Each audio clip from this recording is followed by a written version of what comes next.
If you agree with me that diversification across your real estate portfolio is important, then you're going to love hearing from my guest today, Brad Thomas, about REIT investing, real estate investment trusts. Brad is CEO of Wide Moat Research and Senior Analyst at iREIT and is launching a REIT ETF, exchange traded fund, later this year that you'll also be learning about today.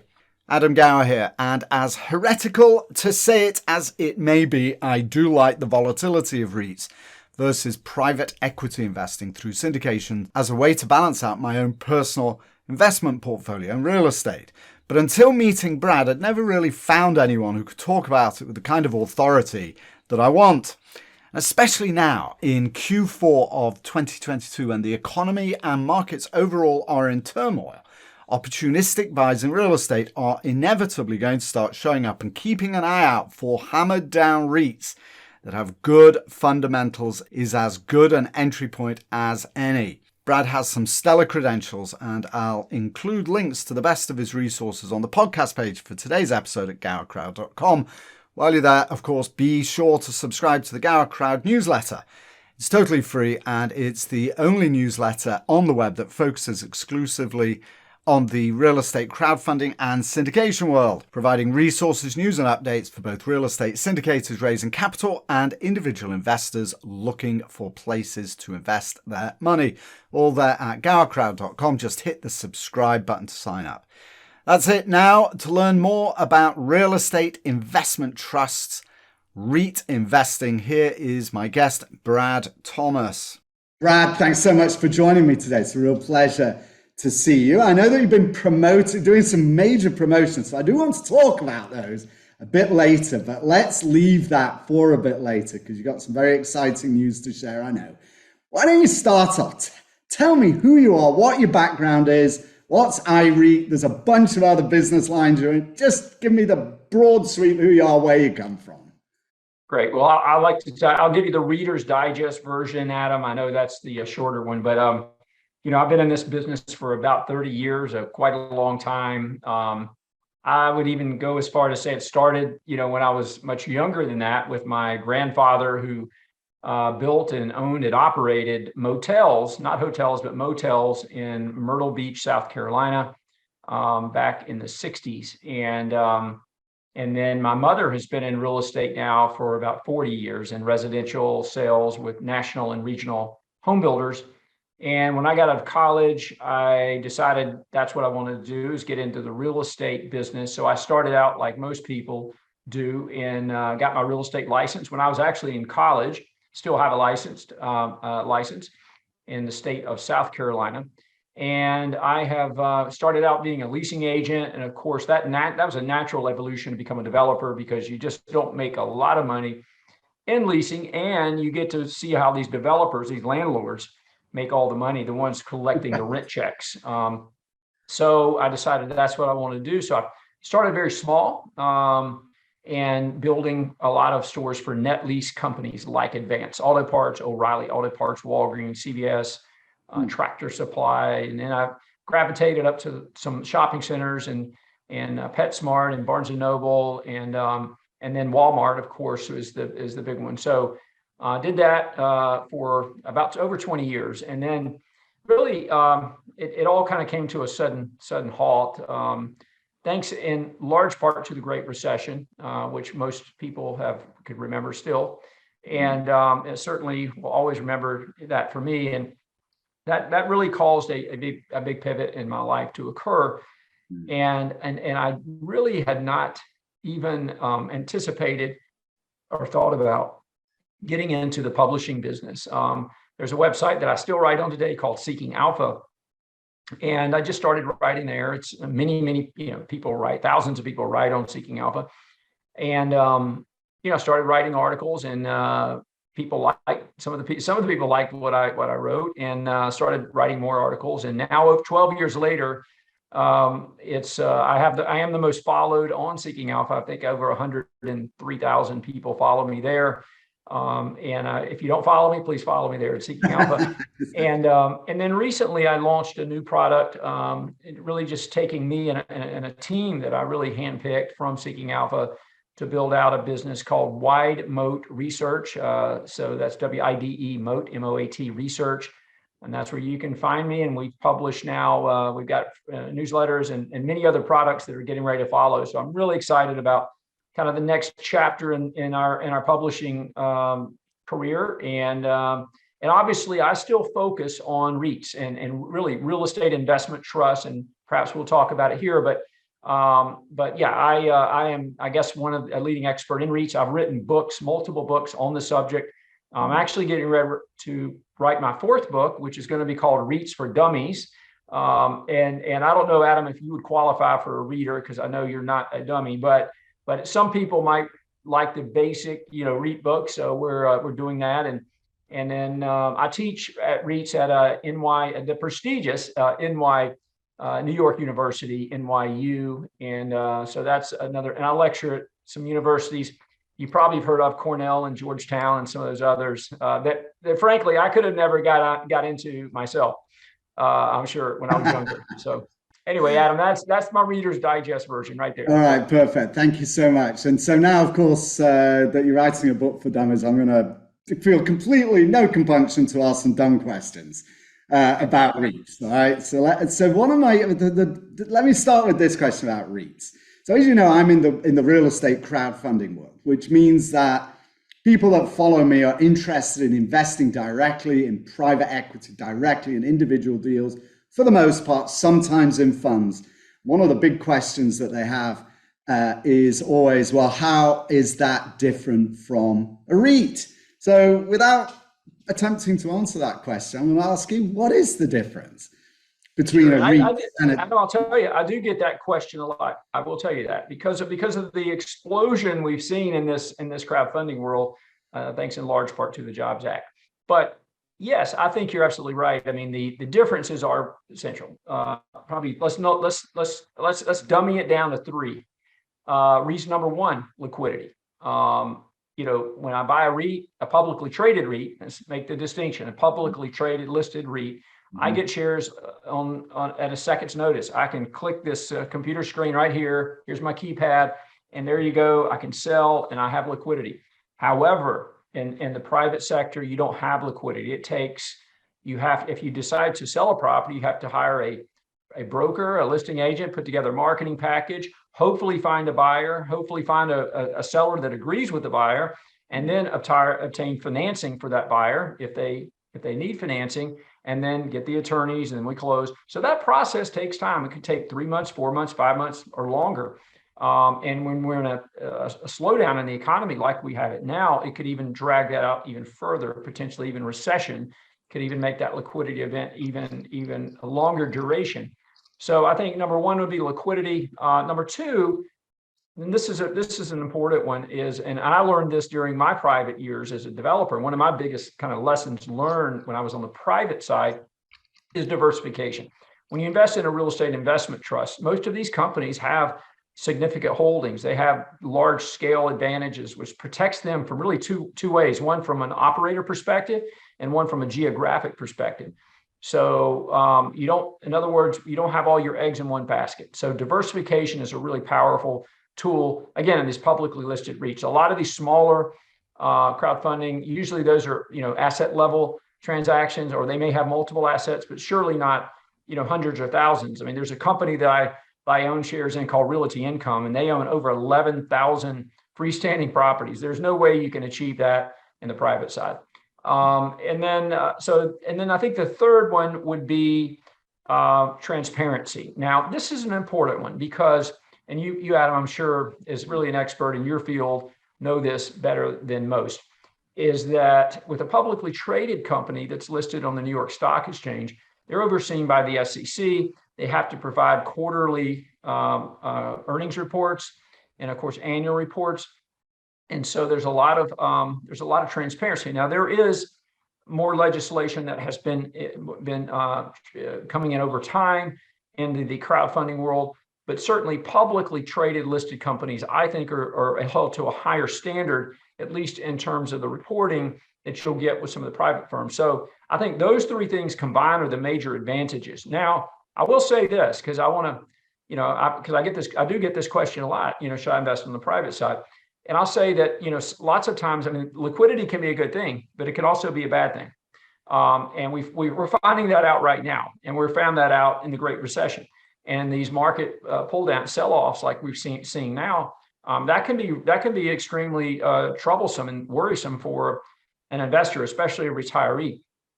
So again, having private real estate in certain circumstances does make sense, because you don't have to deal with Mr. Market, as Benjamin Graham and Warren Buffett would say.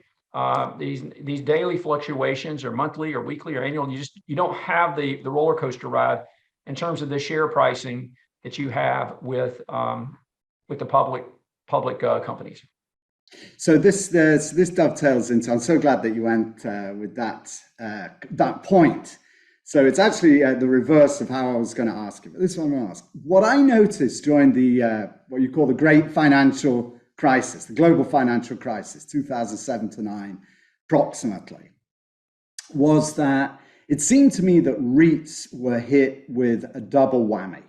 On the one hand, everybody was fleeing stocks, right? So you had the news cycle, and you had the ability to sell quickly. And so as the stock market tanked, as all stocks tanked, so did that pull down REITs. But at the same time, there was this loss of faith in real estate, in commercial real estate. And so it seemed to me, right, not being a stock investor, not being a publicly traded securities investor particularly, that REITs suffered a double whammy. They were hit by the news cycle and the loss of faith in stocks, but also in real estate. So it has more volatility. Would you agree with that in terms of REITs? Absolutely. In fact, even today, currently, I mean, I believe now with the sell-off we've seen in the REIT space year to date, 2022, is that there's some really attractive opportunities now. The companies that are trading at a much wider margin of safety, again using Ben Graham terminology, than the privately listed companies. It's interesting, Adam. During the pandemic, none of us have gone through this, right? This is kind of, I'm sure, first for everybody listening, and certainly for you and I. And I remember, trying to communicate with my subscribers during March 13th, 14th, 15th in 2020. And I went out and I built a lot of properties in my hometown of Spartanburg, South Carolina. And I would drive around, and I drove by this one shopping center, which I built it for PetSmart and Aldi, Party City, and Red Lobster. And as I drove by that shopping center, a lot of people were at home. None of us really knew what was going on. It was a new thing, and everybody was scared and fearful. And of course, the market had sold off substantially. And I thought to myself, you know what? This shopping center is sitting. As I'm looking at it, I built it. It's worth $12 million. It was worth about $12 million when I built it, maybe a little more now. But it's not worth $6 million, which is what that 50% discount was to, say, buying shares in Kimco Realty, which is a big shopping center REIT, or Regency Centers, right, which is a big grocery anchored REIT. And I thought to myself, eventually somebody's going to be in that parking lot. The parking is going to come back again eventually. I don't know when, but eventually, when we get through this, it's going to come back, and people are going to be shopping, and they're going to be paying rent to their landlords, and eventually we'll normalize. And so that was kind of how I explained this, Adam, to a lot of investors. And frankly, we backed up the truck, they backed up the truck, and we made a lot of money, because we knew that this, even though we hadn't gone through a pandemic, just that visual image of, as soon as people are back in this parking lot again, the valuations are going to normalize. And that's exactly what's happened. In fact, they've gotten a lot better than that. Sometimes, the market has a tendency to overshoot and undershoot. And that's exactly what happened. And especially a lot of these outdoor properties. Now, malls obviously are still kind of suffering. Now, that's a whole lot different discussion, because we've had a lot of oversupply of department stores, really going all the way back to the 70s and 80s when JCPenney's and Sears and all of that. But outdoor shopping centers, especially the higher quality assets that we cover with these REITs like Kimco and Regency, and Federal Realty would be another one. So yeah, I definitely agree. I think it really creates an opportunity, but that's where you need an analyst. Here I am to help you guide you through that, navigate through some of these chaotic times. Very nice. Yes, it's in fact that's one of my questions. What REIT should I buy? But we'll get to that later because I know you've got a new newsletter coming out. So in this same topic, though, as we talk about REITs versus private equity, what about the liquidity premium? Right, the idea that you are in fact taking something that is intrinsically illiquid and converting it into a liquid asset. Aren't you paying a premium for that, or is that premium the volatility? I just talk about the liquidity premium that you pay. It's interesting. Not all companies, REITs, I'm referring to REITs, have that liquidity premium. A lot of the companies, and one thing we really do a lot of, and I do a lot of, is spend time with management teams. And this is probably another fourth differentiator. I told you the three: liquidity, diversification, and transparency. The other one, and probably should have added that to the list, is management, right? And I know a lot of good management teams on the private side that run crowdfunding. I won't mention any names here. You know the list better than I do, but there are a lot of companies that really have good management teams. But I can say, because I spend a lot of time meeting with management, I'm actually driving to Alabama next week to meet the CEO of Medical Property Trust in Birmingham, which has been beaten down over 50%. Just crazy, crazy, deeply discounted REIT right now. They're a pure play hospital landlord. But not all companies really, deserve that liquidity discount. A lot of companies, and it really comes down to, I think, management, how that management team is executing and how are they managing that capital. I mean, capital management is obviously extremely critical. Is the dividend covered? Is there too much debt? Has the debt been laddered? Are they prepared? Are they prepared for rising rates? Did they lock in the rates, over long periods of time? So all the things we look at within the management team, inside ownership, conflicts of interest, as many things as we can that we can really assess the skill set of that management team. Because even Warren Buffett and Benjamin Graham wrote about this and talk about this, is you got to not only bet on the horse, you got to bet on the jockey, and you got to analyze the jockey and the horse, and that's how you're going to win that race. And so I think that those premiums should be assigned. So there's companies that we cover, and I'll go ahead and mention it because it's one of my largest holdings, Realty Income. I think that's the second time I've mentioned it. But they have a just amazing management team. And I say they're amazing because they have learned how to utilize capital and low cost capital. They understand their moat advantages are cost of capital and scale. And frankly, for any real estate landlord, whether it be a small developer like I was, or some of these crowdfunding companies like you're familiar with, or REITs, the two most important levers that you can pull as a real estate landlord, whether it's a public or private company, is your cost of capital and scale. And again, for the public REITs, this is a huge advantage over them because they have the ability to get, A-rated, like Realty Income, A-rated debt.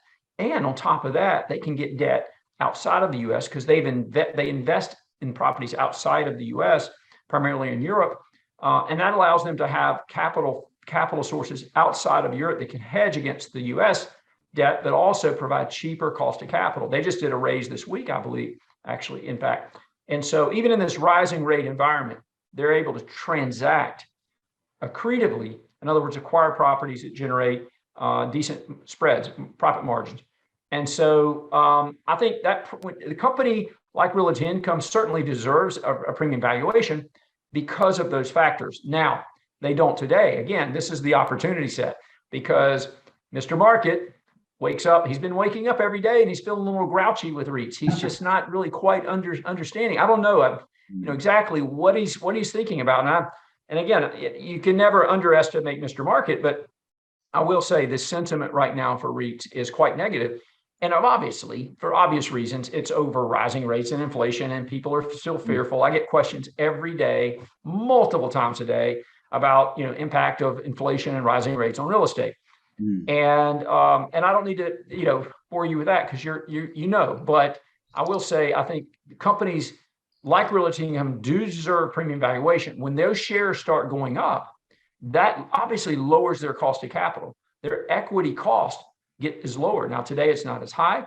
They can still transact on deals. The profit margins are just not as wide as they used to be historically when we had the really record low rates. But again, you're starting to see cap rates move up. And of course, cap rates move up and kind of adjust to the capital flows that are in the marketplace. So anyway, that's hopefully I answered that question. But there is definitely, a premium. But I would say, right now today, there's not. I would say there's companies like these blue chip companies like Realty Income that eventually we'll see those shares move into more normal valuation ranges, and they will not be trading at the discount that they are today. Brad, it's very interesting that you talk about looking at management. This is one of the key things that private equity investors need to look at, right? And you talked about the backing the jockey, not the horse, as an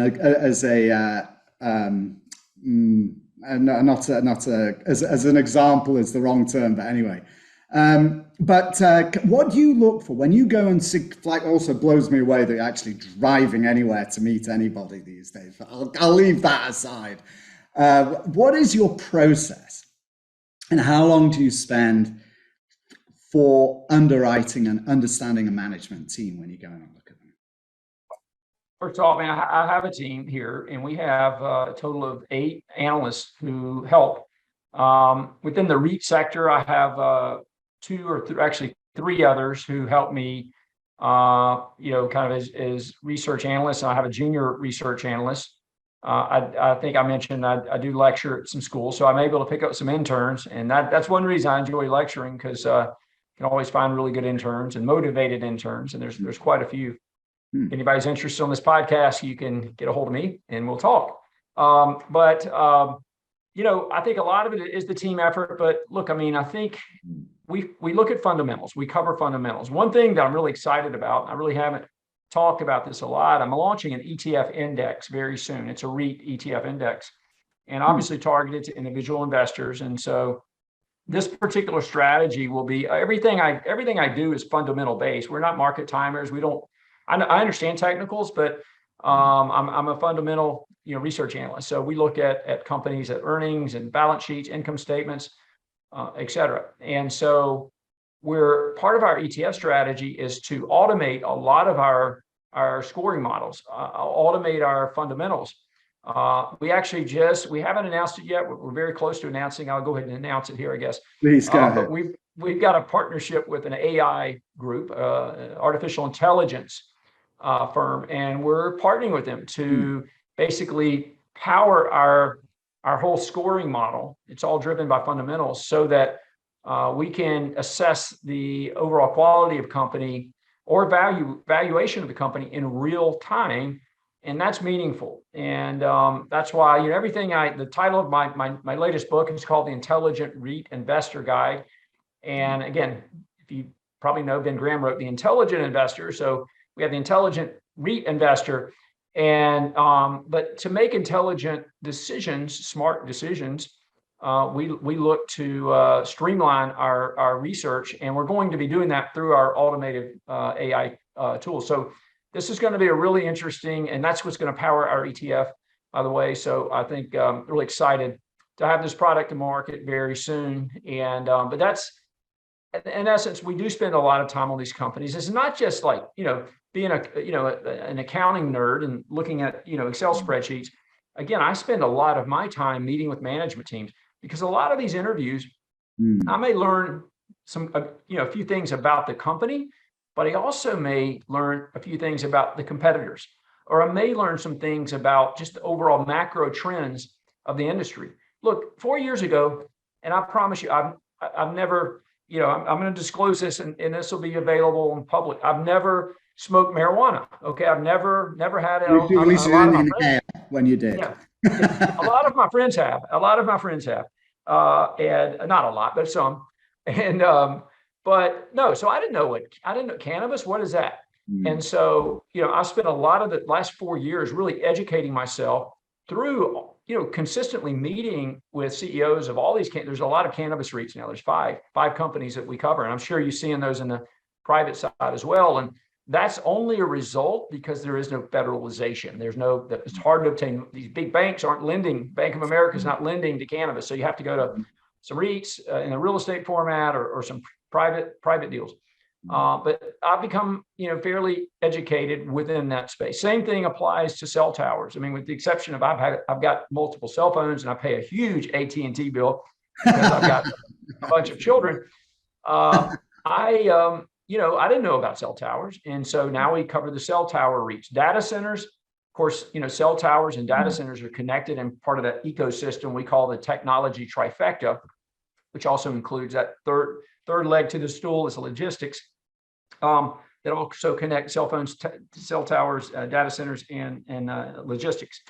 And so, we've had to learn and educate ourselves and meet with management teams, meet with other analysts and investors.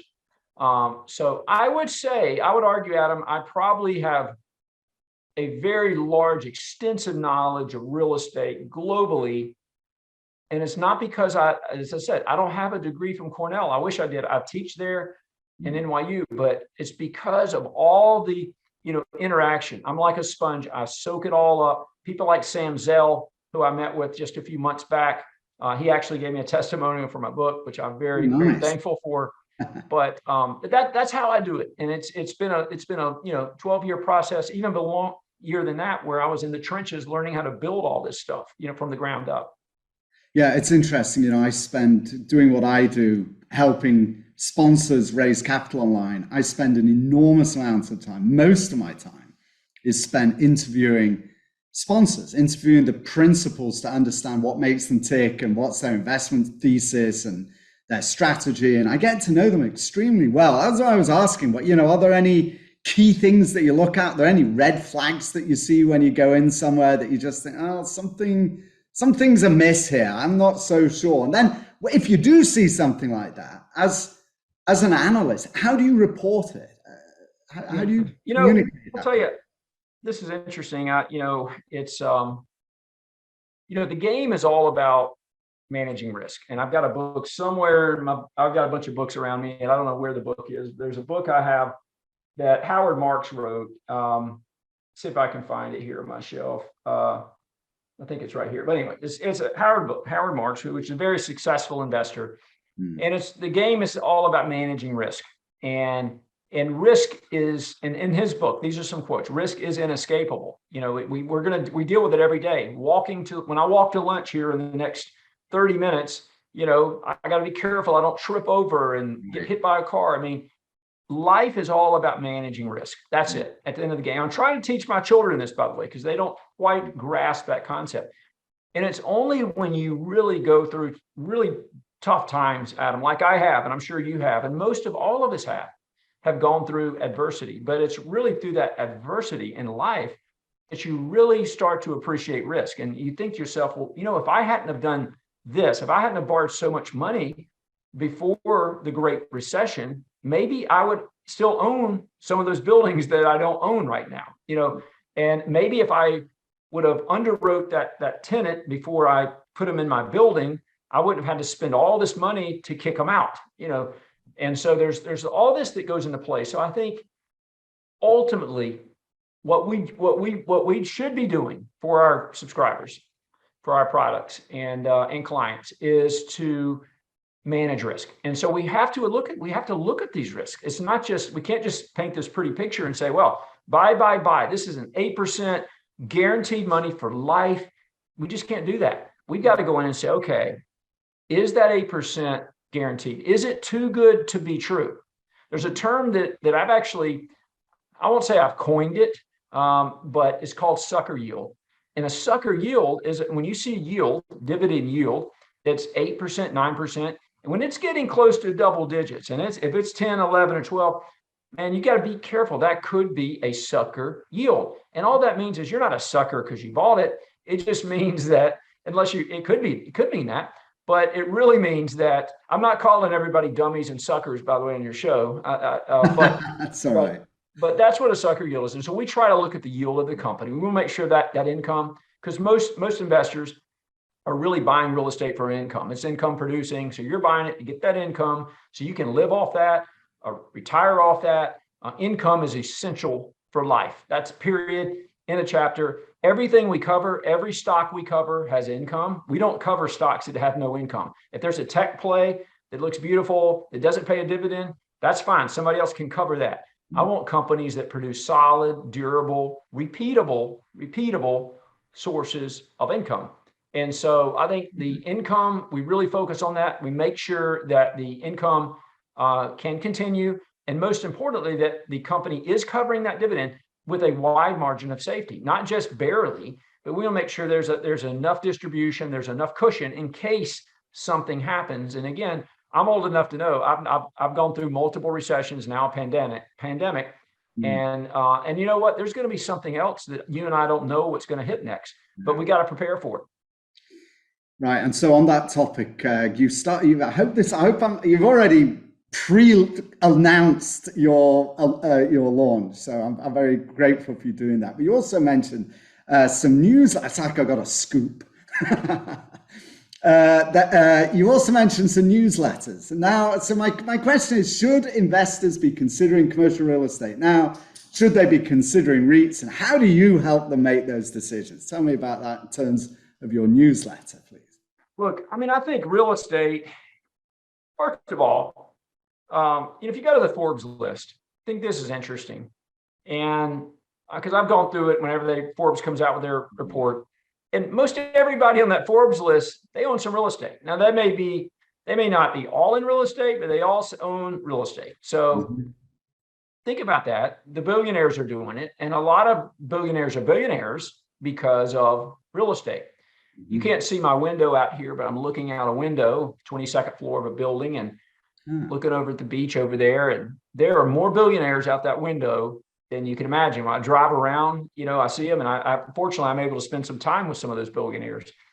And real estate is a big, big component of wealth creation, bottom line. Now, I'm sure all of you are asking, how can you play that game? I mean, these guys are, they own, how do you get involved? That's exactly my message. That's what real estate investment trusts are for. That's why REITs were formed in 1960 during the Eisenhower administration in 1960 for individual investors, for average Joe and average Jane, not just for this billionaire out the window. It's for individual people. So look at all it costs. And this is another number 5 differentiator for private and public. It only costs $1. You don't have to buy a whole share. You can buy half a share. With some of these companies, you just buy one share. It's all like $20. You own real estate in a REIT. So I think the barrier to entry is very small for getting involved. The other thing is you can build your portfolio. Now, you shouldn't own the very, very responsible investing and risk management practices is you don't want to have, all of your, and that's a tough lesson I learned. I was 95% real estate before the recession. So that was a substantial blow for me to see my net worth just get evaporated because I didn't diversify. So I would say, in terms of holdings, and obviously it depends on every investor's risk tolerances to see how much real estate they should have in their portfolio or REITs or crowdfunding product or private. But definitely think real estate should be in the portfolio. Now, I will say this. We've done our studies. REITs have outperformed private real estate over time. Maybe not this year, maybe not last year, but when you look over, say, 10 years, 15 years, and 20 years, you'll see that REITs outperform. Why is that? My belief is it comes down to management and more disciplined capital structures. A lot of these REITs, especially coming out of the recession, the Great Recession, I should say, they have become extremely more risk averse in those tough times. And there were REITs that really had significantly more leverage than they really needed. Leverage is a good tool, but leverage can be a bad tool. So it's just all about everything in moderation. But I do believe, in terms of REITs, REITs should be a core part of your portfolio, but you should own more than one. And that's another question I get: how many REITs should I own? And I would say, 10 REITs gives you 10% exposure if you equal weight that. I think owning 20 REITs is a fair number. And the great thing about it, you can own 20 REITs and still have very good diversification because you've got all these asset sectors. I mean, I wouldn't recommend cannabis for a newbie or a retiree, but then you can invest in a lot of these sectors. And some of the best sectors right now today are those sectors that have pricing power because of inflation right now, escalating where inflation sits today. And we all know Fed's trying to pull inflation down and raising rates and balance this thing out. But look, inflation is still extremely high. And we're seeing that, I'm sure, all over the world in terms of that. So we're looking for companies with pricing power. And what I mean by that, those are property sectors that can increase rents rapidly. So apartments would be one good example. This apartment that I'm sitting in, the rent went up 60% last year. 60%. 60%. Yes. I did a promo, and I mentioned this promo, and of course we've got a great legal team, and they wanted to verify. I said, oh, here's the lease. Here's what it was. Here's what it is. 60%.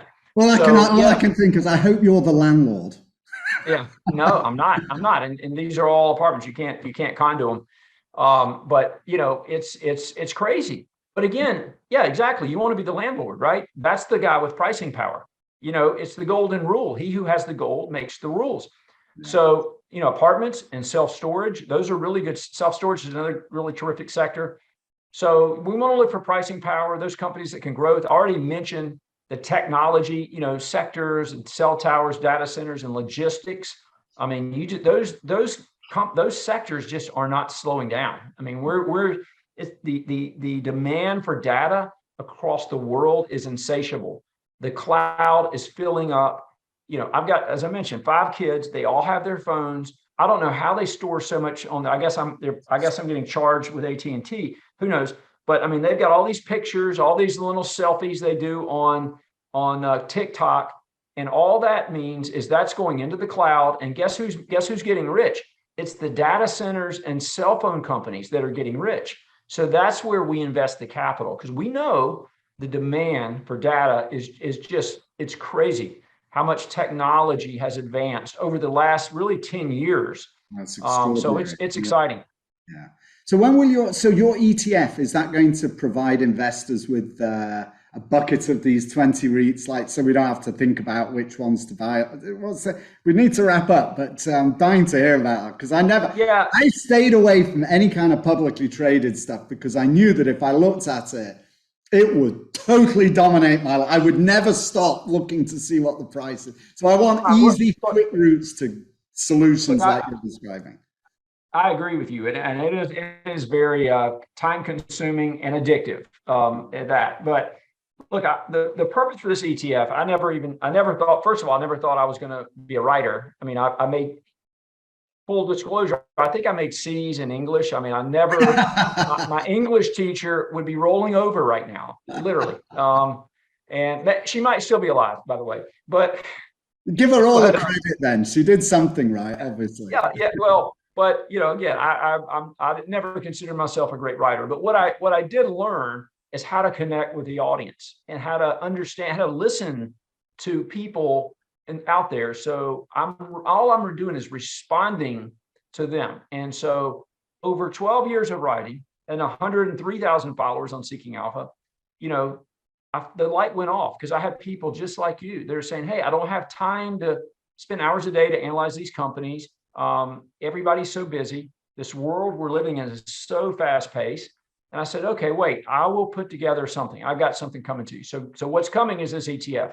And to answer your question, I was on a call this morning at an hour ago with my ETF provider. So we're very close. Full disclosure, I'm not a financial advisor. So I'm an index provider. And so they're the ones actually going to be selling, and they're the ones that are licensing, and so on and so forth. I'm just a research analyst, but we'll be taking these ideas and the ETF, and it'll be, I think, an incredible opportunity for investors, because we know the competitors out there. We know there are other ETF products, not like we have. And again, when are you anticipating on launching, Brad? I would say by end of year for sure, end of this year for sure, 100%. So we're very close to launching the index, and once the index is launched, then everybody can kind of see. You'll be able to see what our blueprint looks like, but we're very close. All right, so we must stay in touch. You've got to let me know so I can announce that also, like when it's formally open. I'm also want to buy as well because I want to invest. I just Great, discovered it. Yeah, great. it's really cool. All right, so let's wrap up with three quick fire questions before we hit the top of the hour. Brad, what are the daily habits that you have? Personal daily habits. Three questions. First one, daily habits that make you successful and productive. Well, I'm going to tell you this, and I'm going to tell you the good habits because I could give you a list of bad habits, but I'm going to, I'm going to give you the good habits. And really done this over the last couple of years, but I've tried to become more disciplined in eating right and exercising. And, you didn't know me a year ago or 5 years ago or 10 years ago, but I wasn't really overweight, but I didn't really feel healthy. I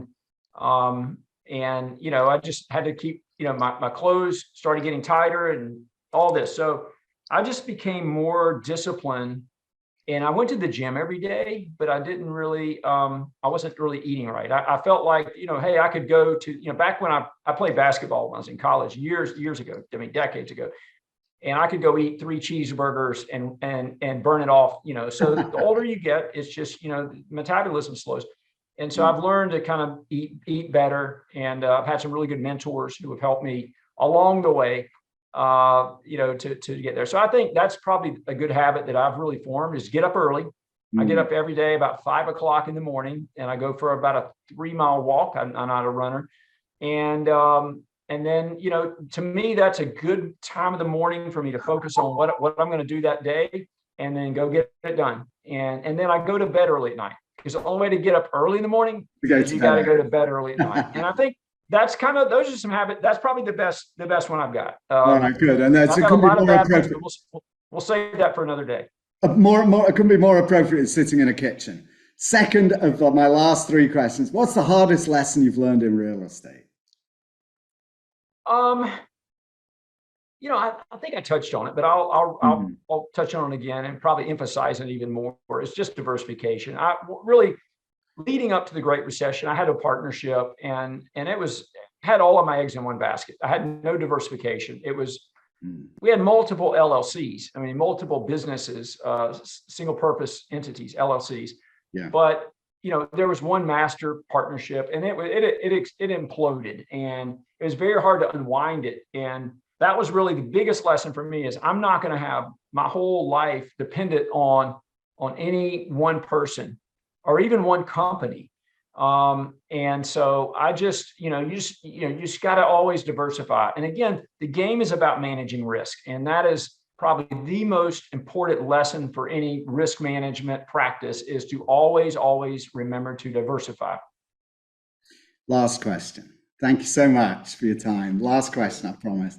Advice for somebody for an investor looking for a safe haven today. Well, what would be your advice to somebody as we move into this kind of recessionary period of turmoil and chaos? Look, I think right now, and again, we'll stay on the real estate space, is, I started out as a net lease developer, and I built for Advance Auto Parts before they were public. They had less than 100 stores, and I watched them grow into this, dominant auto parts chain in the US, and a lot of, CVS, Walgreens, et cetera. So net lease properties kind of get a bad rap because, from a publicly traded perspective, again, I'll go back to Mr. Market. Mr. Market believes net lease REITs are bonds. So, he wakes up every day and he said, those are bonds. I'm just, they're not going to be able to adapt to this new raising rate environment. So I'm going to just beat them up. And so that's why the shares in a lot of these net lease REITs have been beaten down. A lot of it's sentiment. Now, there is some truth to the fact that I just mentioned the pricing power of apartments and self-storage, how they can adjust their rent at a moment's notice. But net lease can't. These are long duration, contractual, long-term leases, typically 15 years or so. So, but what Mr. Market doesn't know is they do have rent bumps. Advance Auto Parts, who I built for them, they have rent increases every 5 years. So you do have rent growth that can be built into those. And what you're seeing now, again, this is just kind of really, I think, unique paradigm that exists where the shares are so cheap. You would, now's the time to really start buying some really cheap net lease REITs, in my opinion. And again, you want to get those companies that have the diversity, they're highly diversified because there are tenants that blow out. There's tenants that do go bankrupt. There are pandemics. I mean, look what happened in the theater sector, and a number of these net lease REITs, own theaters, and they didn't collect the rent. But companies like I mentioned, Realty Income, which is the safe harbor, pick, they have 11,000 properties. They not only kept paying the dividend, they also kept growing their earnings stream throughout the pandemic and all the recessions, I might add. So you just want to have, I guess, the safe haven name right now would be to have a company that make sure that dividend's safe and make sure it's growing. And to me, that's the formula for sleeping well at night, or what we call swan investing. Lovely.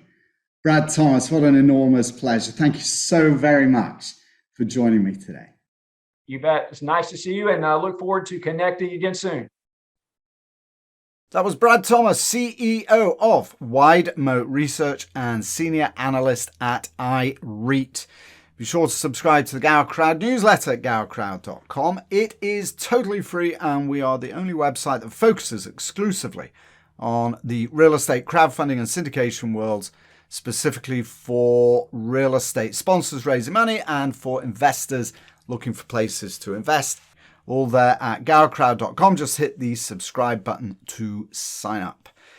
All right, that's it. Thank you so much for joining me. Brad Thomas, oh my goodness, what a pleasure to meet you. Thank you. Really appreciate it, and I look forward to following up with you in due course. And thank you, of course, dear listener, for joining us today. I hope you found today's episode as interesting as I did. That's all for today and for this episode. I'll see you next time. And for now, this is Adam Gower signing off.